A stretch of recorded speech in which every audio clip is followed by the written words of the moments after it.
અમદાવાદની એક નવી સવાર, પરંતુ સમસ્યા એ જ પુરાણી. આવો જોઈએ. આ છે રમેશભાઈ, કારખાનાના કામદાર. ક્યારેક ધૂમ ધકતો તડકો, ક્યારેક ટ્રાફિક જેમ, ક્યારેક બંને ટાયરમાં પંક્ચર અને રોજ મોડા પડવાથી સાહેબનો ઠપકો. આ છે તેમનું રોજનું ચક્કર. શું રમેશભાઈ ક્યારેય આરામથી અને સમયસર કારખાના પર પહોંચી શકશે? મળો દિવ્યાને, કોલેજ વિદ્યાર્થીની. ધૂળ, તડકો અને પ્રદૂષણથી પોતાની જાતને બચાવવાની, અને હેલ્મેટ ના પહેરો તો પોલીસના દંડા ખાવાના. કેવી રીતે મળશે દિવ્યાને આ ઝંઝટમાંથી છુટકારો? આ છે શીલાબેન, ગૃહિણી. દર મંગળવારે બે બસ બદલીને દર્શન માટે ભદ્રકાલી જાય છે. ભાગા ભાગી, ધક્કા મુક્કી અને છુટ્ટાની આનાકાનીથી બેહાલ થઈ જાય છે. શું શીલાબેનની તકલીફો ક્યારેય દૂર થઈ શકશે? અમદાવાદ એક મેગા સિટી, મહાનગર, ભારતનું 7મું સૌથી મોટું શહેર, જે ઝડપથી વિકસી રહ્યું છે. અને આ વિકાસ તો જ જળવાઈ રહેશે જો તેની સાથે હશે કાર્યક્ષમ રેપિડ ટ્રાન્ઝિટ સિસ્ટમ. આ દૂરંદેશી સાથે અમદાવાદ મ્યુનિસિપલ કોર્પોરેશન અને ગુજરાત સરકારે મુખ્યમંત્રી શ્રી નરેન્દ્ર મોદીના દીર્ઘદ્રષ્ટા નેતૃત્વ તળે શહેરી વાહન વ્યવહારની એક અતિ મહત્વાકાંક્ષી યોજનાના શ્રી ગણેશ કર્યા છે. એક એવી યોજના કે જેનો ઉદ્દેશ છે અમદાવાદને વિશ્વકક્ષાનું શહેર બનાવવાનો. એક એવી યોજના કે જે રમેશભાઈ, દિવ્યા અને શીલાબેન અને તેમના જેવા હજારો નાગરિકોનું જીવન સરળ બનાવશે. રૂપિયા 500 કરોડના જંગી રોકાણવાળો bus rapid transit system BRTS project, કે જેનું નામ છે જનમાર્ગ. જનમાર્ગ, અમદાવાદની જીવાદોરી. જનમાર્ગ BRTS વ્યાજબી દરમાં નાગરિકોની સલામત, આરામદાયક અને ઝડપી મુસાફરીની કલ્પનાને કેન્દ્રમાં રાખીને અમદાવાદની જીવાદોરી બની રહેનારી આ અત્યાધુનિક રેપિડ ટ્રાન્ઝિટ સિસ્ટમ ઘડવામાં આવી છે.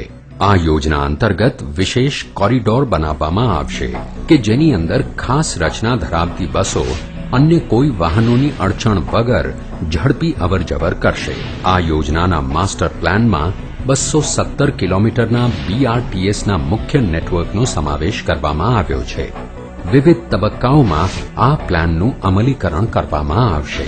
આ દરેક માર્ગ રેલ પ્રણાલી અને શહેરી રેલ પ્રણાલીને મળશે અને એક જોડાયેલા નેટવર્કની રચના કરશે. પ્રથમ તબક્કાના અમલીકરણ માટેની 58 કિલોમીટરની ગોળાકાર સર્ક્યુલર કોરિડોરને નિશ્ચિત કરી દેવામાં આવી છે. પ્રથમ તબક્કાની આ કોરિડોર નજીકના ભવિષ્યમાં જ અમદાવાદના નાગરિકોને સક્ષમ બનાવશે, કારણ કે શહેરી વસ્તીનો ત્રીજો ભાગ અને વિદ્યાર્થીઓની કુલ સંખ્યાનો ત્રીજો ભાગ આ કોરિડોરથી ફક્ત પગપાળા અંતરની દૂરી પર વસી રહ્યો છે. એટલું જ નહીં, કુલ નોકરીની ટકાવારીનો 38% નોકરી વિસ્તાર આ કોરિડોરની આસપાસ જ આવેલો છે. અને આ પ્રકારની કુલ 3 વિશેષ BRTS કોરિડોર્સ દ્વારા અમદાવાદની જનતા ખૂબ જ નજીકના સમયમાં શહેરી વાહન વ્યવહારના એક નવા જ વિશ્વનો અનુભવ કરી શકશે. ક્ષતિરહિત આયોજન કરાયેલી આ યોજનામાં સમાવેશ હશે પગપાળા ચાલનારાઓ માટે અલાયદો રસ્તો, સર્વિસ લેન, સાયકલ ટ્રેક, વાહનો માટે માર્ગ, વાહનો માટેના માર્ગ અને બસ માર્ગને અલગ પાડતી વ્યવસ્થા, અડચણ રહિત મુસાફરી માટે સમર્પિત બસ લેન. આ યોજનાની અન્ય લાક્ષણિકતાઓમાં સમાવેશ થાય છે સગવડ ભર્યા અને સહેલાઈથી પ્રવેશી શકાય તેવા 82 બસ સ્ટેશન, ઓફ બોર્ડ અને સ્માર્ટ કાર્ડ આધારિત ટિકિટ વ્યવસ્થા, ડિસ્પ્લે અને ઓડિયો સિસ્ટમ, અદલાબદલી માટેના 23 સ્ટેશન્સ, 4 ટર્મિનલ્સ, ROB સાથે એકીકરણ, નદી પરના પુલો અને ફ્લાયઓવર્સ. ગટર વ્યવસ્થા એ એક ગંભીર મુદ્દો છે અને પ્રોજેક્ટની રૂપરેખાના ભાગરૂપે તેનો પણ સમાવેશ કરવામાં આવ્યો છે. સાથે સાથે અન્ય સુવિધાઓનું પણ આયોજન કરવામાં આવ્યું છે. દર 1 કિલોમીટરના અંતરે પે એન્ડ યુઝ ટોયલેટ્સ, વારાફરતી માર્ગની બંને બાજુ. દર 50 મીટરના અંતરે સોલિડ વેસ્ટ કન્ટેનર, ઘન કચરા માટેની પેટી. માર્ગની બંને બાજુ વારાફરતી 200 મીટરના અંતરે કિયોસ્ક.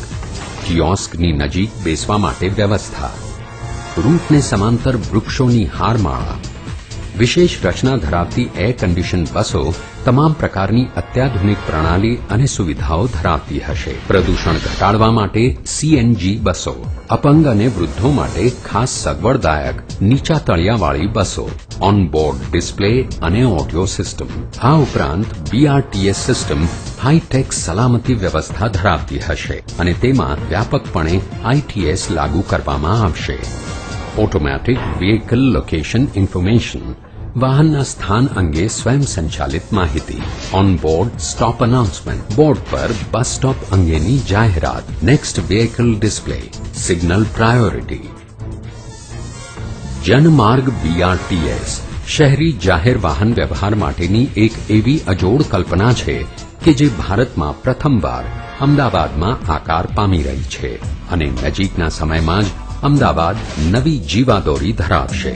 જનમાર્ગ અમદાવાદની જીવાદોરી. જનમાર્ગ અમદાવાદની જીવાદોરી સમાન આ યોજના અમદાવાદના રૂપરંગને સદંતર બદલી નાખશે અને ખરા અર્થમાં ઉપયોગી સાબિત થશે. એક વખત શરૂ થયા બાદ આ યોજના અનેક બાબતોમાં ફાયદેમંદ સાબિત થશે. રસ્તા પર ખાનગી વાહનોની સંખ્યામાં ઘટાડો, પરિણામે ઓછું પ્રદૂષણ, સસ્તી અને આરામદાયક મુસાફરી, ઝડપી અને સમય બચાવતો જાહેર વાહન વ્યવહાર. જનમાર્ગ બીઆરટીએસ એક વાસ્તવિકતા આવી રહી છે આપણા પોતાના મેગા સિટીમાં અને હવે દરેક પાસે હસવા માટેનું આગવું કારણ હશે. તો રમેશભાઈને હવે નહીં સાંભળવો પડે સુપરવાઇઝરોનો ઠપકો અને દિવ્યા પણ પહોંચી શકશે કોલેજ પર સજી ધજીને એકદમ સ્માર્ટ. અને શીલાબહેન એ તો ભદ્રકાલી દર્શન કરવાની માત્રા હવે વધારી દેશે. ધક્કામુક્કીમાંથી છુટકારો જે મળી જશે. જનમાર્ગ અમદાવાદની જીવાદોરી.